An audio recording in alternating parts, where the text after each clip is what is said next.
Julien.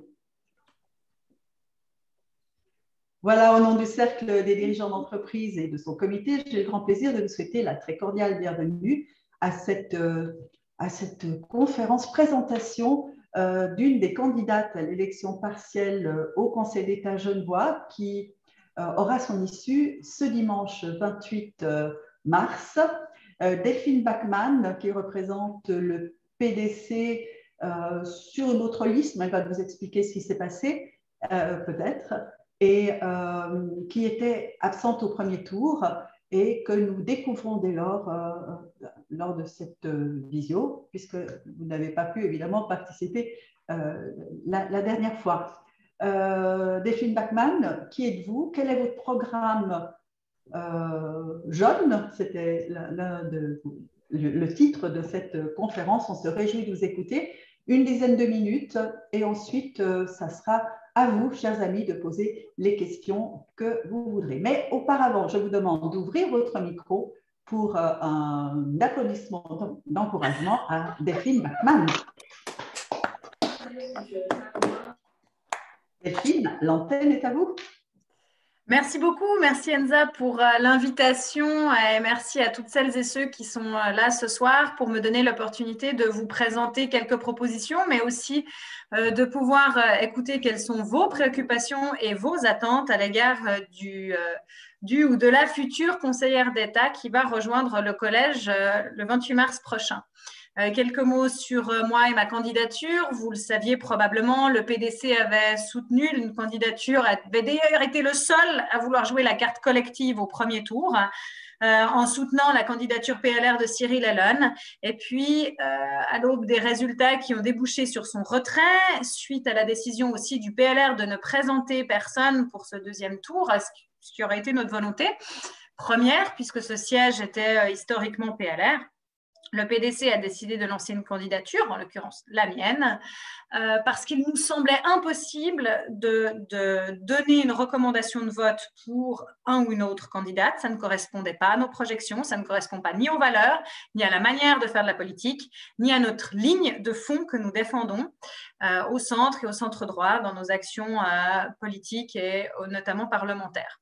Peut-être dire aussi que les deux tours électoraux sont deux opérations de vote distincts, ce qui nous a permis, le PBD avait présenté une liste au premier tour, nous sommes en cours de fusion, c'est déjà acté au niveau national et pour M. Testa, ça a paru parfaitement légitime que nous présentions quelqu'un sur cette liste puisque nous partagions une ligne relativement commune en termes de fonds politiques. Voilà un petit peu pour les explicatifs, on va dire, sur la partie administrative. Maintenant, qui je suis? J'ai 32 ans, je suis maman de 2 enfants de 4 ans et demi et 2 ans et demi. Alors, j'ai peut-être un regard jeune sur la situation de crise aujourd'hui, mais ça fait 10 ans que je fais de la politique. C'est ma 6e campagne. Je suis élue au Grand Conseil députée suppléante en 2015, réélue députée en 2017, réélue en 2018. J'ai fait des campagnes communales, cantonales, nationales, avec toujours une immense motivation et beaucoup d'envie parce que j'aime la chose publique, j'aime la politique. J'aime cette idée d'être aussi au service des citoyens et des citoyennes, du moins c'est dans cette ligne que j'inscris mon action. Je suis infirmière de formation. Après un parcours dans le public et dans le privé, j'ai passé un MBA en même temps que 2 activités professionnelles, l'enseignement, les soins. J'ai terminé enceinte de 6 mois. Et suite à ce MBA, j'ai petit à petit pris des fonctions de chef de projet sur la clinique des Grangettes. Aujourd'hui, la clinique des Grangettes et la clinique de la Colline à Genève forment un seul campus, qui est le campus Hirslanden à Genève. Et je suis désormais responsable, un peu à l'adjointe de M. Ruffnart et responsable de 5 départements au sein de ces 2 cliniques. Une profession que j'aime beaucoup, qui est une autre manière aussi de mettre à disposition des services à la population. On l'a vu encore lors de la crise du Covid, que j'ai eu l'occasion pour le coup de vivre au front, sur le terrain, puisque j'ai aussi repris ma blouse d'infirmière pour aller travailler aux soins intensifs quand on manquait de personnel. Voilà un petit peu sur mon parcours professionnel. Et puis, je vais vous présenter quelques lignes programmatiques qui me semblent être importantes. Et ensuite, très volontiers, pour toutes vos questions, je me tiens à votre disposition. Donc, je n'ai pas besoin de vous l'expliquer, on l'entend à longueur de journée que nous vivons une crise économique, sociale majeure. C'est vrai, il y a un enjeu sur les 2 prochaines années qui sera celui de la relance et de la reprise de notre canton, mais aussi d'avoir un projet quand même à plus long terme pour Genève parce que j'ai bon espoir que nous redémarrions sérieusement. Sur le plan économique, on est bien évidemment contraint aussi sur un certain nombre de mesures par la Confédération, mais sur le plan économique, je souhaite que dès que c'est possible, les personnes aujourd'hui touchées, notamment les entreprises et les indépendants, puissent avoir une reprise en main de leur outil de travail et qu'elle soit surtout pérenne parce qu'on a vu notamment les restaurateurs et les petits commerçants beaucoup souffrir des stop, go. Et donc, il va falloir accompagner cette reprise en maintenant des aides progressives. Si les ouvertures se font progressivement, c'est du moins la ligne que je défendrai. On a aussi cette problématique des aides. En mars de l'année dernière, lors de la dernière session du Grand Conseil, je suis celle qui a déposé un amendement sur un projet de loi pour permettre à la Fondation d'aide aux entreprises de débloquer 5 lignes de 10 millions jusqu'à concurrence de 50 millions pour pouvoir, en prévision de cette crise qui, à l'époque, on l'espérait tous, ne durerait plus aujourd'hui, mais dure encore. Et aujourd'hui, on avait conscience en faisant ça qu'une partie de ces aides ne pourrait pas être remboursée par les entreprises, sinon elles ne parviennent pas à surmonter la crise, et donc de pouvoir faire un basculement en aide à fonds perdu quand ce sera nécessaire. Et puis moi, je crois assez à l'économie circulaire, à l'économie locale, à l'économie de notre canton, même si les exportations et les importations en font grandement partie aussi. C'est de pouvoir mettre en place au niveau cantonal, on l'a vu dans le canton de Vaud l'a fait, dans certaines communes aussi, un système de bons d'achat solidaires. Le canton de Vaud a cofinancé et c'est près de 120 millions qui ont été réinvestis dans les commerces locaux, dans les restaurants, dans les quartiers, avec ce système de bons d'achat solidaires. Et je suis pour que nous mettions ça également en place sur le plan cantonal, parce que c'est un soutien direct à la relance économique de notre canton. Et puis, je crois aussi que la formation sera un des grands enjeux parce qu'on est en train de prendre un virage sur le marché du travail, le virage du numérique, mais probablement aussi que certaines professions souffriront plus de la crise et de la reprise.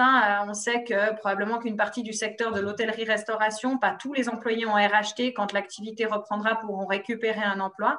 Donc, la formation est un autre enjeu crucial pour la reprise. Il faudra donc favoriser les entreprises formatrices dans la mesure du possible dans le cadre des marchés publics pour les encourager et les soutenir dans la création notamment de places d'apprentissage. Beaucoup de jeunes ont perdu leur place. Sur le plan de la formation, je le disais, toute personne aujourd'hui qui est en RHT devrait déjà avoir eu de la formation continue pour diversifier ses compétences, puisqu'on le sait, une partie d'entre elles ne pourra pas récupérer son poste. Et puis, à plus long terme, parce que je disais, au-delà de 2 ans, on doit être capable d'anticiper. On doit former les gens de manière continue, pas seulement les 20 premières années de la vie, mais ensuite, le système de formation continue est relativement rigide, avec des formations qui sont plutôt longues, qui sont plutôt coûteuses, que ce soit aux entreprises et aux particuliers. Et là, on doit accompagner mieux la formation continue tout au long du parcours professionnel pour éviter que des personnes se retrouvent en situation de rupture parce qu'elles ne sont plus du tout en adéquation avec le marché du travail. Un axe qui est aussi très important pour moi, c'est la jeunesse. Ça fait 1 an que les étudiants, notamment tous ceux qui sont à l'université dans les HES, sont en visioconférence. Je pense qu'on est en train d'avoir un décrochage scolaire en arrière-plan qui est important.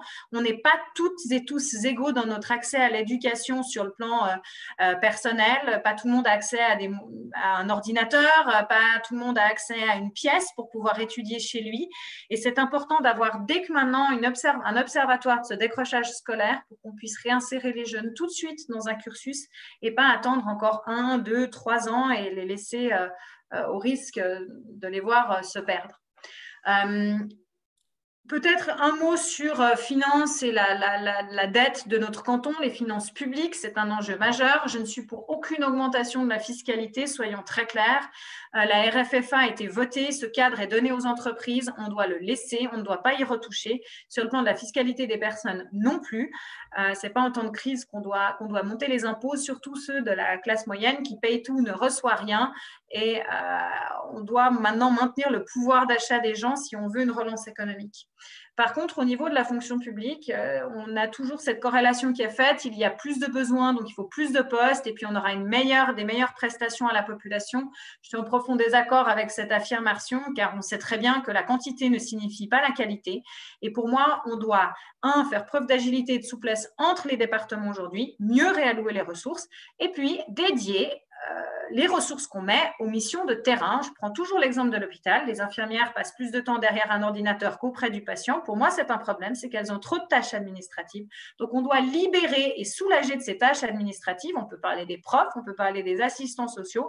Il y a beaucoup de domaines où c'est comme ça.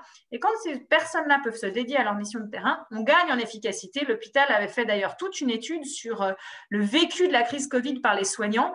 Et la grande majorité d'entre eux disaient ne pas avoir eu l'impression de devoir travailler plus parce qu'en fait, on les avait libérés de toutes ces tâches annexes qui les empêtraient au quotidien, que ce soit sur le plan hiérarchique ou administratif. Et je trouve que c'est un magnifique exemple et un magnifique enseignement et on doit en tirer quelque chose pour la suite. Peut-être un mot aussi sur le logement, l'aménagement, l'environnement. L'environnement, pour nous, nous misons... Voilà, Madame Fischer est beaucoup sur le créneau environnemental avec beaucoup de notions d'interdiction et de taxes. Moi, je mise aussi sur la responsabilité individuelle, même si elle ne fera pas tout. Je me bats pour l'introduction du Nutri-Score dans la grande distribution, pour influencer aussi, partir du principe que le libre marché n'est pas toujours, c'est vrai, une bonne solution et que... d'avoir des marges qui sont énormes sur un certain nombre de produits, notamment des produits locaux qu'on trouve 3 fois moins chers au marché, c'est pas normal, qu'on doit encourager cette production locale et que la grande distribution doit mieux jouer le jeu. On peut prendre l'exemple du lait. À Genève, il n'y a plus un producteur de lait qui arrive à vivre de son activité, malheureusement parce que le prix est tellement concurrencé et tellement concurrentiel par des gens qui n'en produisent pas à Genève, mais qui le vendent dans nos grandes surfaces, et je trouve ça dommage. Et sur la question, je pense que c'est aussi un de nos défis, la question du logement, de l'aménagement. On a vu et on constate les échecs récents devant la population. On veut loger nos enfants sur notre canton et en même temps, c'est la politique du tout sauf chez moi. On l'a vu dans les communes, on l'a vu sur tous les projets qui étaient pourtant soutenus de manière totalement interpartie au Grand Conseil. Dans la population, ça ne passe pas. Je pense qu'on doit complètement revoir notre politique de l'aménagement du territoire en visant la qualité du bâti et en visant surtout des projets qui viennent des habitants, avec les communes, parce que sinon, on va systématiquement se retrouver avec des fronts qui bloquent et la réalité sera que petit à petit, nous n'aurons plus assez de logements sur notre canton. Voilà, pour terminer, alors bien évidemment, je pourrais faire tout l'éventail, mobilité, santé, sécurité. Vous retrouvez aussi tous ces éléments sur mon site internet. Le dernier élément que je souhaiterais souligner, c'est les milieux culturels qui aujourd'hui souffrent beaucoup. Un des enseignements que l'on doit tirer, c'est le fait que leur statut était tellement précaire que dans une crise comme ça, ils ont eu le droit à très peu, voire aucune aide. Et donc, ça nous permet de réfléchir, à nous dire, mais on doit sécuriser et leur donner un statut qui leur permet, si malheureusement on se retrouve dans une situation où tout à coup ils doivent arrêter leurs activités, d'être couverts par les assurances sociales mieux qu'ils ne l'étaient. Et puis, le PDC propose aussi, et je trouve ça assez sympa, on s'est inspiré du Magic Pass qui existe dans les stations de ski valaisanne. Vous en voyez derrière moi, c'est le Val d'Anivier, où j'adore me rendre assez régulièrement dès que je peux. Et puis, le Magic Pass pour le ski, c'est simple, c'est toutes les stations décident de participer, puis vous pouvez acheter un pass et vous pouvez aller dans toutes les stations qui ont participé et toutes ces stations reçoivent en échange, en fonction de la fréquentation, une partie du pot commun et je propose de faire un pass culture pour l'année 21-22 qui permettent aux citoyens et citoyennes peut-être de découvrir ou de redécouvrir l'œuvre culturelle genevoise, de garantir une forme de revenu à ces milieux culturels et lors de la reprise. Et c'est peut-être une dynamique qu'on pourra pérenniser. Ça existe dans d'autres cantons. Bâle l'a fait. Alors, eux, ils ont mélangé les accès culture et sport. Mais enfin, bref, on voit que quand on donne accès, il y a aussi une fréquentation qui s'améliore et ça me paraît aussi important de pouvoir permettre aux gens d'avoir des loisirs à prix accessible, notamment pour nos jeunes. Voilà, je pense que j'arrive au bout des 15 minutes, donc je ne veux pas prendre plus de temps pour vous baratiner avec tout le détail, bien que j'y accorde beaucoup d'importance à ce programme, parce qu'on m'a souvent dit, mais où est votre programme? Mais moi, ça fait 10 ans que j'ai une ligne programmatique qui est celle du PDC, et ça fait 10 ans que je me bats dans la droite ligne, même si voilà, là, vous avez quelque chose en termes de programme qui correspond aux actions immédiates et à une réponse à la situation telle qu'elle est aujourd'hui. Merci beaucoup Delphine Bachmann. Je vous demande d'ouvrir à nouveau vos micros pour un bel applaudissement pour cette présentation.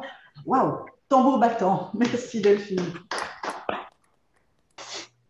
Voilà, avant de passer la parole à la foule déchaînée, deux questions de ma part. La première que je pose aux autres candidats, quelle est la question que vous aimeriez qu'on vous pose? Alors, la question que j'aime bien qu'on me pose, On est c'est… en Zoom avec tous les entrepreneurs genevois. Pardon? Merci d'éteindre vos micros pour l'instant. Non, ce n'est rien, Delphine. D'accord. C'est peut-être au-delà du programme, qu'est-ce qui m'anime moi personnellement pour cette élection? Alors, qu'est-ce qui vous anime, vous-même personnellement, Delphine? Ce qui m'anime, c'est de pouvoir, au-delà du projet proposé, qui est celui que j'ai exposé, que je continuerai d'exposer, ce qui m'anime, c'est de voir l'enjeu collectif qui est nécessaire pour notre canton, pour notre tissu économique, pour nos milieux culturels, pour nos jeunes, l'envie de travailler avec des collègues parce que je ne crois pas à la théorie de la personne providentielle qui peut sauver Genève. Je n'y crois pas parce que c'est contraire à la culture suisse. Je suis persuadée que ce qui fait notre force, c'est la pluralité des compétences que l'on retrouve, la pluralité de ce qu'on pourra proposer et puis le fait aussi de pouvoir s'appuyer sur un parlement. J'ai un groupe parlementaire avec lequel je travaille avec tous les autres partis et c'est une des clés qui permet de faire passer aujourd'hui des projets et des réformes. Et peut-être ce qui m'anime à titre personnel, c'est une vraie volonté de pouvoir être à l'écoute des citoyennes et des citoyens. Moi, j'aime l'humain, c'est quelque chose qui me touche beaucoup. Je vois beaucoup de détresse, beaucoup de souffrance, c'est quelque chose qui m'inquiète. J'y répondrai pas toute seule, certainement, mais j'ai envie de bien faire quand je vois toute cette détresse autour de moi parce que voilà, j'ai aussi cette sensibilité. C'est pour ça que j'avais choisi d'être infirmière à la base. Donc voilà, l'humain me préoccupe et l'état de nos humains sur le canton me préoccupe et j'ai à cœur de me mettre à disposition pour les accompagner au mieux avec eux en étant aussi à leur écoute. Merci beaucoup Delphine. Il va nous rester une très courte demi-heure. Donc, après ma question courte pour des réponses plus courtes pour permettre à un maximum de personnes de parler. Alors, la deuxième question qui est la mienne, c'est quelle est la question que vous n'aimeriez pas qu'on vous pose?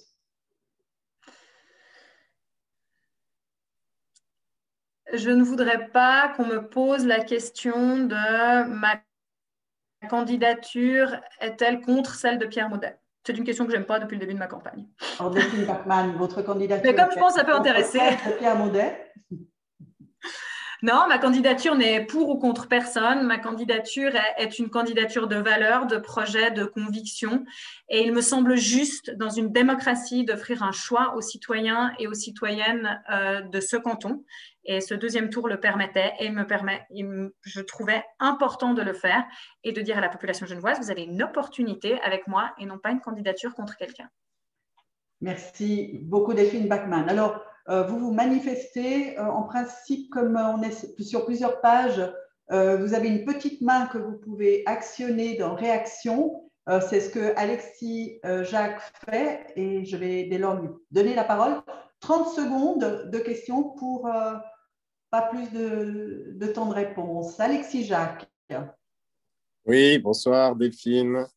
Bravo pour la présentation. Je suis intéressé par en savoir davantage sur ce que tu proposeras au niveau économique, même si tu en as déjà bien sûr parlé dans ta présentation. Mais concrètement, dans ces 2 années, si tu es élu, qu'est-ce que tu prévois de mettre en place rapidement, ou disons le plus rapidement possible pour faire en sorte que la relance économique soit la plus forte possible? Merci beaucoup. Ok, merci Alexis.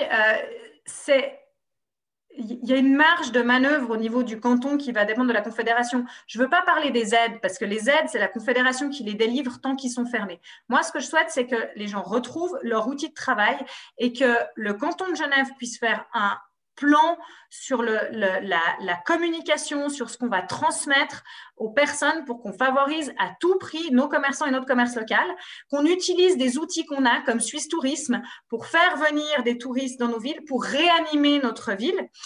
Comme je l'ai dit, ça passe aussi par des bons d'achat solidaires. C'est un excellent outil pour favoriser le tourisme. Le cadre fiscal, il me semble très important de le maintenir. Et puis ensuite, ça va être, il y a un exemple de ce que je souhaite maintenir, ce sont tous les investissements. C'est 800 millions par an jusqu'en 2024. Ça fera travailler les entreprises genevoises. On peut parler aussi de la rénovation du bâti. Aujourd'hui, la rénovation du bâti à l'État, c'est non seulement un objectif de transition énergétique, mais c'est du travail et des emplois pour les Genevoises et les Genevois. Et c'est dans toute cette relance économique et cette politique d'investissement que je compte poursuivre. Merci beaucoup. J'ai deux personnes un peu sur le même domaine, c'est-à-dire en fait, l'environnement. Philippe Ruchet, s'il veut bien ouvrir son micro, je lui laisse poser sa question. Voilà, merci. Mon micro est ouvert. J'espère que vous m'entendez. Oui, c'est le cas. Delphine, serait-il possible de nous donner un mot sur la transition énergétique dans le prolongement, par exemple, de la vision de Doris Leuthard, dans le prolongement aussi de la lutte contre le réchauffement climatique? Merci Philippe. Il y a un axe très concret, c'est le développement de la géothermie. À Genève, les SIG ont un programme en cours de développement qui vise à faire du forage extrêmement profond pour voir si avec la géothermie, on serait potentiellement capable de produire 80% de l'énergie nécessaire au fonctionnement du canton. C'est dans cette optique que je souhaite poursuivre. Les éoliennes ont été maintenant abandonnées. Donc ça, je pense que c'est quelque chose de très positif si on était capable de produire notre propre énergie. Pour moi, l'environnement, c'est quelque chose. Alors, on peut bien évidemment parler de la place financière qu'on veut encourager dans la durabilité, mais on a au final peu de possibilités directes d'influencer la place financière genevoise dans ce domaine, même si je trouve qu'il y a une opportunité dans la transition énergétique pour la place financière genevoise. Pour moi, le développement de l'environnement, il est aussi beaucoup lié au développement de ce qu'on a comme politique agricole. Il y a à Genève un plan d'action pour la biodiversité, et si on arrive à faire en sorte que les agriculteurs et les paysans soient notre partenaire là-dedans, c'est eux qui se préoccupaient de la biodiversité bien avant que les Verts genevois se soucient de planter des arbres pour sauver l'humanité. Donc, on doit travailler avec nos paysans de manière très concrète, en local, sur des actions. Une des choses que je propose, c'est une plateforme de partage. Je crois assez au principe de subsidiarité, c'est-à-dire pouvoir s'appuyer sur les citoyens et sur les citoyennes. Il y a aujourd'hui des dizaines d'initiatives sur notre canton et je pense que c'est positif si on peut avoir une plateforme d'échange qui permette aux associations, aux communautés et aux personnes de faire remonter ce qu'ils souhaitent ou ce qu'ils proposent ou ce qu'ils ont mis en place. À titre personnel, j'avais défendu l'interdiction de mise à disposition des sacs plastiques à Genève. Je ne suis pas une grande fan des interdictions, mais en l'occurrence, là, je trouvais que l'État avait une marge de manœuvre sur laquelle on pouvait influencer, certes, une petite goutte d'eau, mais à force de faire des gouttes d'eau, c'est comme ça qu'on fait des lacs. Merci beaucoup. Deux réponses un tout petit peu plus concises, mais les domaines sont évidemment vastes. Nicolas Lance, un petit peu sur le même sujet d'ailleurs. Où est-il? Bonsoir. C'est une remarque plus qu'une question, mais enfin, j'ai l'impression que la candidature de Delphine s'inscrit vraiment dans la collégialité avec le Conseil d'État actuel et surtout dans le vrai développement durable qui inclut à la fois l'écologie, l'économie et le social. Et j'ai l'impression que dans sa présentation, Delphine nous a bien présenté ces divers objectifs dans ces trois domaines. Et j'approuve totalement l'appui sur la formation continue dont elle a parlé. Merci. Un fan, clairement, Delphine. Super. Heureusement que j'en ai, sinon ce serait un peu la déprime avec 3 jours des élections. Non, mais je peux peut-être me permettre un mot sur le social, du coup, vu qu'il l'a mentionné. Le social, j'en ai pas encore parlé. J'étais assez fâchée pendant toute la période de crise parce qu'on a pu constaté l'échec de l'État. On a fait un grand hôpital en 24 heures dans le canton. On a été incapable de faire la même chose au niveau social et je le déplore vivement. On a manqué d'agilité, on a manqué de souplesse, on a une précarité grandissante qui a émergé et au final, c'est les associations de terrain qui ont répondu aux besoins des personnes. Alors, le PDC a déposé un projet qui a donné 12 millions à ces associations parce qu'elles sont aujourd'hui plus capables que l'État de répondre aux besoins des personnes, ce que je trouve dommage et je pense qu'on a besoin d'une réforme de fond sur notre système d'aide aux personnes précaires.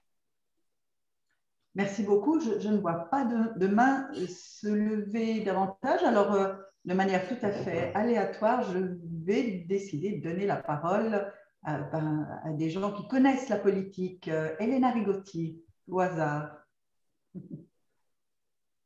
Je te remercie, Enza. Moi, je ne voulais pas vraiment poser de questions cette fois-ci parce que j'en ai posé plusieurs à la candidate précédente et puis Delphine est plus en phase avec ce que je pense. Donc, je n'ai pas grand-chose à aller contre ce qu'elle a dit et puis je soutiens complètement ce qu'elle propose. Hein. Ça ne veut pas dire que, voilà, je garde le vote pour moi, mais ça va dans la même droite ligne. J'aimerais peut-être te poser une question. Mais là, tu dois te dire, parce que je sais bien que tu n'auras pas le choix, si tu es élu, on te donnera ce qu'ils veulent bien te donner comme département, mais si tu avais le choix, quel est le département, sincèrement, que tu aimerais avoir? Bon, je peux pas cacher que la santé reste ma première passion et mon premier amour et j'ai vécu le système par tous les bouts. Donc, bien évidemment que c'est un immense challenge. Mais c'est vrai qu'on a beaucoup parlé du département de l'économie. Voilà, moi, je travaille dans une entreprise privée. J'ai bien conscience des challenges d'aujourd'hui. On a 1000 collaborateurs, un chiffre d'affaires important à garantir et maintenir. Et c'est vrai que c'est aussi un département et des challenges qui m'intéressent pour les vivre au quotidien au sein de mon entreprise, parce qu'une clinique reste une entreprise qui doit boucler des fins de mois, contrairement à l'hôpital public qui est subventionné. Et puis, est-ce que tu feras en sorte que effectivement le département de l'économie soit un peu mieux étoffé et puis que ça regroupe l'emploi, le CIRT, enfin, tous cette explosion qui concerne l'économie finalement, parce que l'emploi est avec la santé actuellement, oui. Ce qui est un petit peu ridicule parce que franchement, on le voit surtout en ce moment avec la crise, que l'emploi n'a rien à faire avec la santé, mais plutôt avec le département de l'économie, justement. C'est vrai qu'il y a ces histoires de départements maintenant avec des départements mammouths, avec aussi pas forcément de lien entre les différents départements qui sont par conseiller d'État. Pour moi, c'est évident que ça doit avoir du sens, même si je trouve que Nathalie Fontanet fait un très bon job avec le département de l'économie. On voit que les aides sont délivrées à 99% du temps. Il y a un tableau qui sort chaque semaine. On était à 138 millions d'aides délivrées la semaine dernière. Donc, le travail, il est fait. Mais je suis d'accord avec toi. Les départements qui vont ensemble doivent avoir du sens. Et aujourd'hui, que M. Poggia ait la santé et la police et justice et police et le CIRT, enfin, il a bientôt la moitié du canton de Genève. Mais ceci dit, je suis prête à prendre n'importe lequel. Gouverner, c'est prévoir. Gouverner, c'est l'idée. Et pour la connaissance et la maîtrise terrain, je veux dire, sinon, on n'aurait jamais eu d'avocat au Conseil d'État parce qu'il aurait eu la maîtrise terrain de peut-être moins de choses. Merci beaucoup. Pierrette a levé la main. Oui, bonsoir. Merci beaucoup, Madame Bachmann, pour votre exposé. Félicitations pour votre dynamisme. Alors, dites-nous, si vous obteniez le département de la santé, nous avons vu lors de la première phase de pandémie que nous avions beaucoup de chance d'avoir les infirmières frontalières, que Genève ne produit pas suffisamment d'infirmières. Qu'est-ce que vous mettriez en place pour rendre la profession attractive pour les candidates suisses ? Alors, vous avez raison. Le problème, ce n'est pas la place de formation, c'est l'attractivité de la profession. J'ai enseigné à la Haute École de Santé pendant 4 ans, donc j'ai bien conscience. Moi, quand je suis sortie, on était 80. Aujourd'hui, on sort 200 infirmières par année. Mais la plupart ne sont pas forcément suisses, parce que la profession manque d'attractivité. La durée de vie d'une infirmière, c'est 7 ans. Parce que quand vous avez 20 ans, vous vous dites, bof, travailler la nuit, le week-end, il n'y a pas de souci. Puis en fait, quand vous avez 30 ans, des enfants, un mari, puis en fait, vous vous dites, bah non, en fait, travailler le week-end et la nuit, ça me branche plus trop. C'est des conditions de travail qui sont pénibles, c'est physique. physique, c'est lourd. Donc, on doit réussir à maintenir une attractivité en rendant la profession intéressante, en permettant aussi des changements dans la profession, dans le cursus professionnel, en permettant aux infirmières aussi d'évoluer, d'être à l'écoute des besoins quand elles veulent changer de service. Et puis, bien évidemment, c'est ce que je disais, quand on est infirmière, on l'est par passion de l'humain, parce qu'on aime le contact humain, et de les laisser derrière des ordinateurs toute la journée, je pense que c'est une des choses qui fait perdre, qui lasse en fait sur le long terme. Mais nous devrions être capables à Genève de former notre personnel soignant et de ne pas vider le bassin de personnel soignant frontalier de manière systématique. Oui, mais qu'est-ce que vous pourriez proposer pour que les années de formation ne soient pas à la charge nécessairement d'une bourse ou des parents, parce qu'on pourrait recruter des deuxièmes vocations, des personnes de 40 ans qui ont élevé leurs enfants et qui souhaiteraient faire cette profession. Donc, qu'est-ce que vous proposeriez pour les aider? C'est un bon vivier aussi. Les reconversions professionnelles, je partage ça. J'avais d'ailleurs soutenu un projet de loi que nous avions travaillé avec le Parti socialiste sur la réforme en fait de l'accès aux bourses pour permettre les reconversions professionnelles au-delà de l'âge, y compris à partir même de 25 ou 30 ans, pour permettre justement de financer une partie du coût de la vie durant ces années de formation. Et puis, mais ça sera la même chose pour toute reconversion professionnelle. Il y a un coût et là, il faut voir comment est-ce qu'on peut subventionner par le biais, par exemple, pour celles et ceux qui sont au chômage, par le biais de l'assurance chômage. C'est des formations. Comment est-ce qu'on peut soutenir aussi l'université, met des crèches à disposition. Si vous êtes parent, que vous devez reprendre des études, il faut qu'il y ait aussi des places de garde qui soient disponibles, qui soient au prorata de votre revenu, qui puissent être disponibles avec des horaires élargis qui correspondent à la réalité de la profession infirmière. Et ça, c'est des choses auxquelles je m'engage à les défendre, bien évidemment. Okay. Merci beaucoup. Claude Aiguy, qui a connu ce métier. Merci d'ouvrir ton micro. Oui, merci. Écoutez, Delphine, ceux qui ont entendu le débat précédent ont appris que vous manquiez un peu d'expérience et que vous étiez un peu jeune. Alors, je dois dire que nous sourions intérieurement en vous entendant et par rapport à votre prestation. Puis, c'est un premier commentaire un peu malicieux. Le deuxième, vous n'avez pas commis l'erreur d'être en effet une candidate contre. Et méfiez-vous simplement de ceux qui vous soutiennent et qui se drapent dans la vertu. Il y a mieux à faire lorsqu'on vous soutient. Mieux à faire en parlant du programme, de votre engagement, de votre volonté, de votre expérience. Ça, c'est motivant. Tous ceux qui prônent la vertu en ce moment créent la haine finalement à Genève en ce moment et c'est détestable dans la campagne dans laquelle nous sommes. Alors, continuez sur cette voie-là. Si ce n'est pas cette fois, alors je prends les paris pour l'échéance suivante. Vous serez difficilement contournable.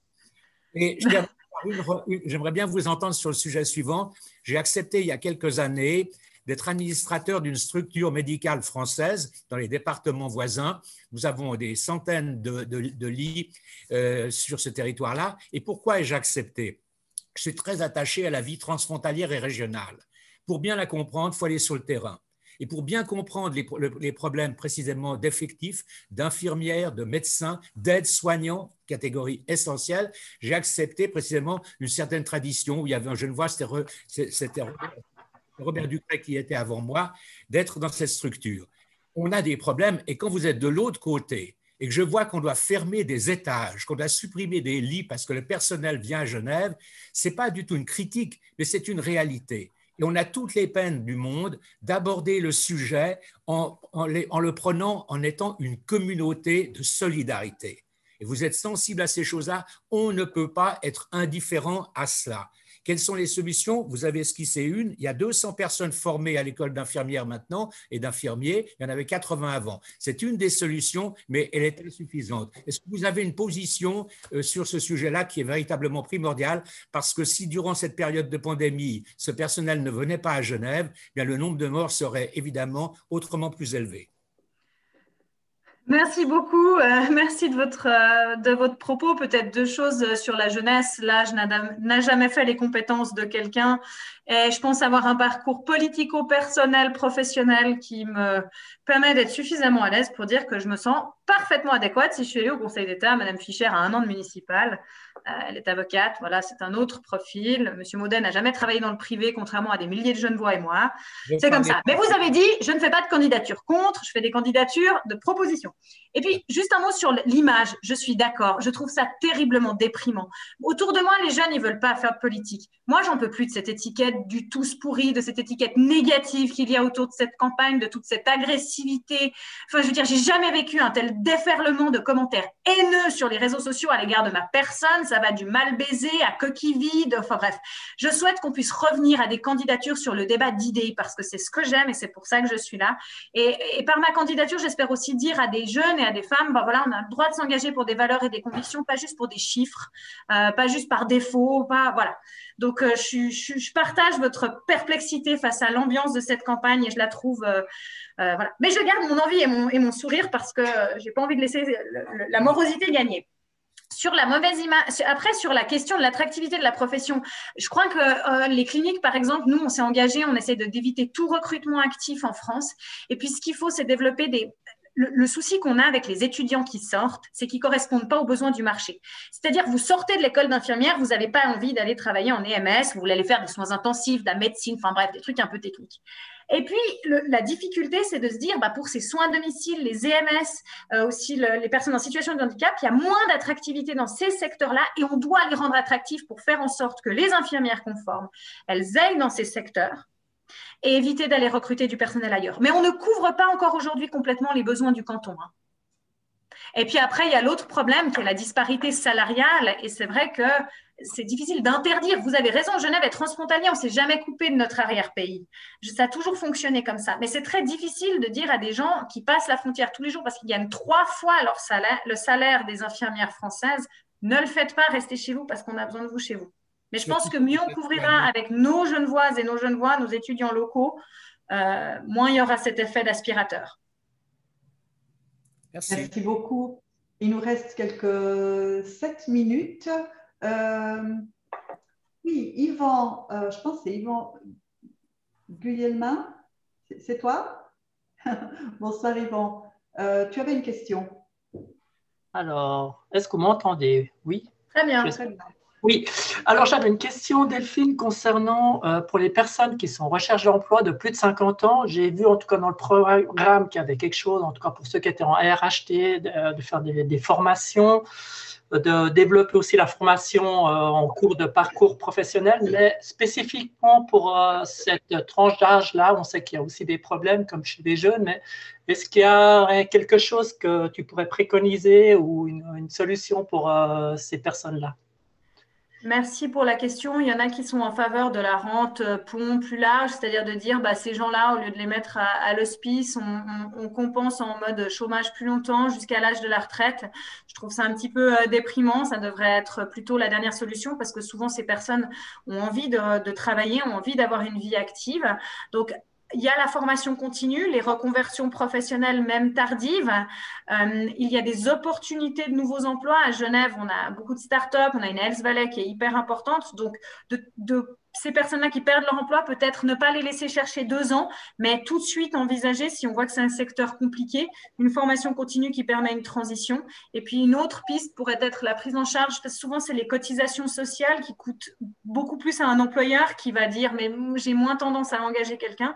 On pourrait se dire que pendant une période transitoire, les cotisations sociales employeurs sont prises en charge par l'État, par exemple, ou par l'assurance chômage sur une année ou sur 18 mois, pour encourager aussi les employeurs à faire de l'embauche de personnes plus seniors, même si, bon, en général, senior, c'est ma grand-mère, 87 ans et plus. 50 ans, on n'est pas senior. Merci pour ta réponse et bravo pour ta campagne. Merci beaucoup. Alors, comme je n'ai pas de questions et de mains qui se lèvent, donc de manière aléatoire, Alexis Barbet, député PLR, peut-être une question pour Delphine?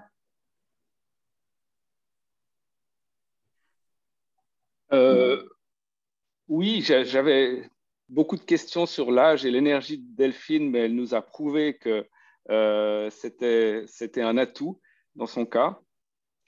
Ce qui différencie un peu la ligne de nos partis, c'est parfois dans le domaine de l'écologie. Est-ce que tu pourrais développer ton programme sur ce domaine-là? Merci, c'est vrai que nous avons la ligne, elle est fine entre toujours ce qui est de la responsabilité individuelle et ce qui est de la responsabilité de l'État, jusqu'où on veut aller dans la contrainte étatique. Les Verts, pour moi, ils représentent 15% de l'électorat et on ne peut pas développer une politique de contrainte quand on représente 15% de l'électorat parce qu'il y a 85% des gens qui ne vont pas vous suivre. Donc, je pense que sur certains aspects, et notamment la grande distribution, parce qu'elle ne joue pas en faveur du commerce local, on doit avoir des choses qui sont plus contraignantes. Moi, je suis assez sensible à tout ce qui est santé environnementale. J'avais déposé un texte pour le Nutri-Score aussi. Pourquoi est-ce qu'on trouve du sucre absolument partout, y compris dans des lasagnes et de la sauce tomate? Ça me paraît être des choses qui ne sont pas normales et où là, l'État devrait intervenir au niveau de la grande distribution pour mettre des quotas aussi parce que c'est la santé de nos enfants qui est en jeu. Après, sur la question environnementale, la limite sera peut-être un peu différente entre le PDC et le PLR de jusqu'où on veut dire que c'est l'État qui régule ou que c'est une initiative citoyenne. Moi, je crois à la responsabilité individuelle très fort et je pense que c'est comme la prévention dans le domaine de la santé. Il faut accompagner, il faut expliquer, il faut éduquer et ça passera certainement beaucoup par l'école. Mes enfants, ils ont 2 ans et demi, 4 ans et demi, ils savent ce que c'est que le recyclage, le verre, l'alu, etc. tout. Et je suis fière de leur transmettre ça et je pense que l'école sera une des clés parce qu'on sait que quand on a appris tout ça à un enfant, on a appris tout ça à une famille parce qu'il va rentrer et qu'il va questionner. Donc, je suis pour des programmes qui puissent être inclus, qui le sont déjà, mais j'avais par exemple pour idée de faire une journée de l'environnement dans les écoles où les étudiants, par exemple, se dédient à nettoyer les berges de la SEMA parce que ils font partie de ceux qui jettent leur mégot de clope au bord aussi toute l'année. Donc, sensibiliser, éduquer, informer, ça me paraît être les clés pour qu'on soit le moins possible dans la contrainte et le plus possible dans la responsabilité individuelle et la valorisation de celle-ci. Merci mille fois, Delphine. Nous avons 2-3 minutes. Alors, une question, mais très rapide, Dragana. Ah oui, elle est sur le fil. Désolée, j'ai voulu poser plusieurs questions, mais je fais une petite question par rapport à la formation. On a vu qu'après une année, on a eu la possibilité de suivre les cours en ligne, la formation professionnelle en ligne. Pourquoi il n'y a pas un chèque de formation pour les jeunes et des adultes pour suivre et couvrir les charges de ces cours online? Comme on a fait l'Extension School, qu'on peut suivre le Machine Learning, Artificial Intelligence, qu'on n'a pas à Genève, par exemple. Donc, vous dites qu'on mette à disposition des structures d'enseignement en ligne qui soient gratuites et accessibles? Non, non, non, non. Il y a déjà, par exemple, j'aimerais bien suivre le cours Extension School de EPFL, mais comme j'habite à Genève, je ne peux pas obtenir le chèque de formation, par exemple. Ah oui, c'est l'accès aux chèques de formation. Ils ont été élargis, mais à mon avis, ils peuvent être améliorés. Et puis, je crois surtout qu'il y a un certain nombre de choses qui devraient être mises à disposition gratuitement ou à des prix très bas. C'est vrai que si vous voulez faire un CAS, un DAS, une formation certifiante, aujourd'hui, vous payez 5 000 ou 6 000 francs pour 12 jours de cours. À Zurich, ils ont mis en place un projet qui vise à dire vous pouvez suivre des cours universitaires au même tarif en fait que des étudiants et au lieu de devoir valider un bachelor, vous pouvez valider un module par exemple d'intelligence artificielle ou un module d'économie d'entreprise avec un accès à un prix qui est celui des étudiants. Et il n'y a pas de raison aujourd'hui qu'en Suisse, l'accès à l'éducation pour les personnes qui ont terminé leur formation, il passe du simple au quintuple. Donc moi, je suis pour qu'il y a plein de programmes de formation qui existent. Nos universités sont d'une richesse, sont d'un secteur tertiaire incroyable, mais on doit permettre une meilleure accessibilité sur le plan financier et puis pas forcément que des cours qui sont tous les vendredis, samedis, dimanches, parce que pas tout le monde a cette possibilité-là. Oui, mais on note la collaboration. Non, Dragana, pardon. Dragana, non, on n'a pas pardon. Compris. On seconde seulement. Un seconde. Non, tant pis. Dragana. Je demande la collaboration entre les cantons par rapport à l'éducation parce que c'est droit de tout. C'est tout. Merci. Merci beaucoup. Alors, il nous reste vraiment moins de 30 secondes. Delphine Bachmann, pourquoi faut-il voter pour vous en 30 secondes? Je vous remercie déjà beaucoup de votre attention à toutes et tous. Pourquoi il faut voter pour moi? J'ai envie, j'ai le dynamisme, j'ai l'expérience, j'ai tout et j'ai envie d'être à l'écoute aussi des citoyens et des citoyennes. Je serai à votre écoute et je construirai les projets de demain avec vous parce que je crois qu'un gouvernement ne gouverne pas seul, il gouverne pour, il gouverne avec. Et c'est dans cette ligne que je m'avancerai et vous pouvez retrouver toutes mes propositions et mon programme sur mon site internet parce que c'est pas parce qu'on se lance au deuxième tour qu'on peut pas monter une campagne en 48 heures. Voilà. Merci beaucoup. Je vous souhaite à toutes et tous une excellente soirée. Merci d'ouvrir vos micros pour un chaleureux applaudissement pour Delphine Bachmann. Voilà, l'enregistrement s'arrête maintenant. Merci Julien.